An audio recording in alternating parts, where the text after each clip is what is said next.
حضرت حسن بصری رضی اللہ تعالیٰ عنہ فرماتے ہیں اپنی توبہ کا واقعہ فرماتے ہیں کہ میں امیر کبیر شخص تھا اور بصرہ کے بازاروں کے اندر دکھی پریشان لوگوں کی مدد کے لیے بھی نکلتا تھا۔ ایک دن میں بازار میں جا رہا تھا کہ ایک خاتون مجھ کو نظر آئی، اتنی خوبصورت جیسے چاند کا ٹکڑا ہو۔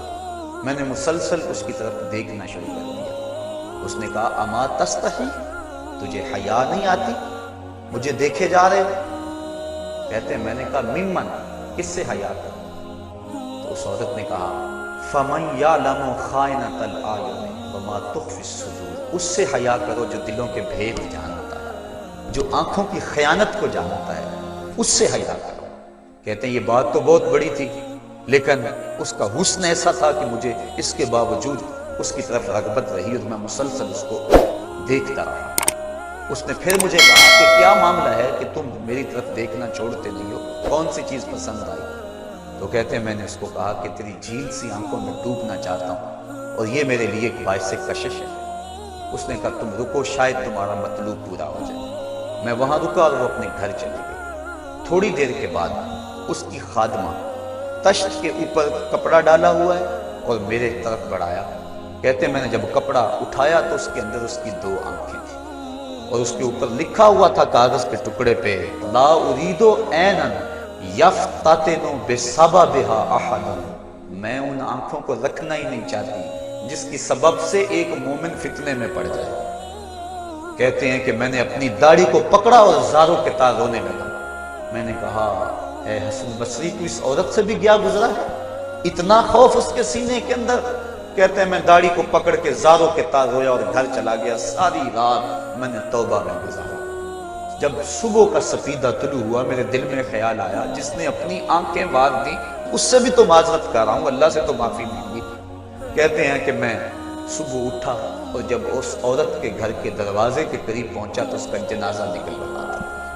میں پھر بڑا پریشان ہوا، واپس آیا، سارا دن مشکل میں گزارا۔ رات جب میں سویا تو وہ عورت مجھے خواب میں ملی۔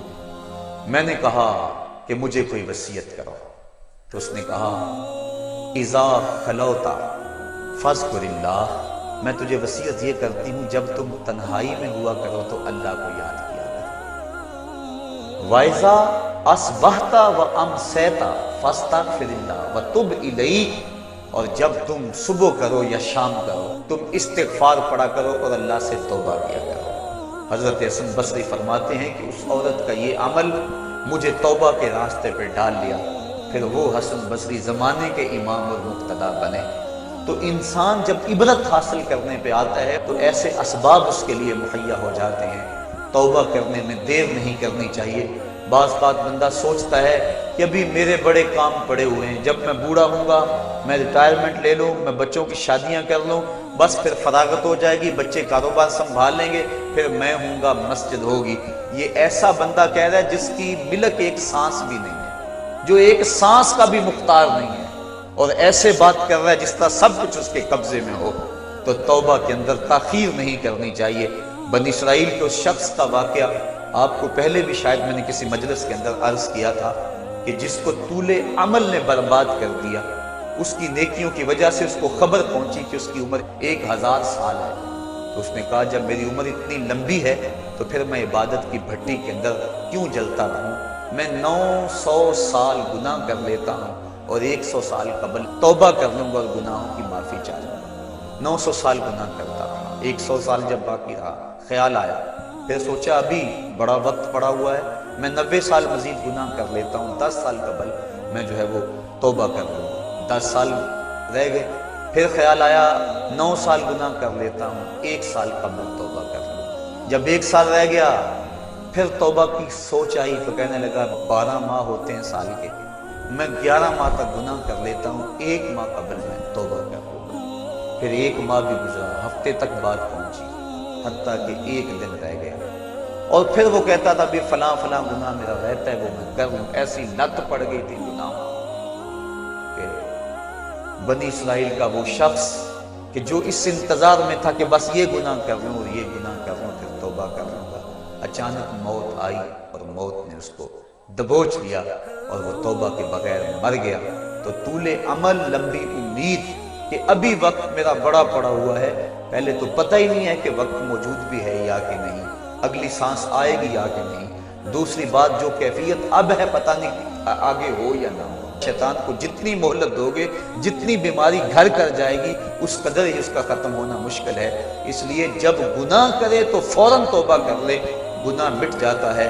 اور اگر انسان کہتا ہے کہ نہیں نہیں یہ کر لوں پھر توبہ کروں گا، تو توبہ کو مؤخر کرنا انسان کو گناہ پر دلیر بنا دیتا ہے۔ اور ایک حدیث میں آتا ہے جب انسان گناہ کرتا ہے تو اس کے دل پر ایک سیاہ نقطہ پڑتا ہے، اگر وہ توبہ کر لے تو وہ مٹ جاتا ہے، دل شفاف ہو جاتا ہے۔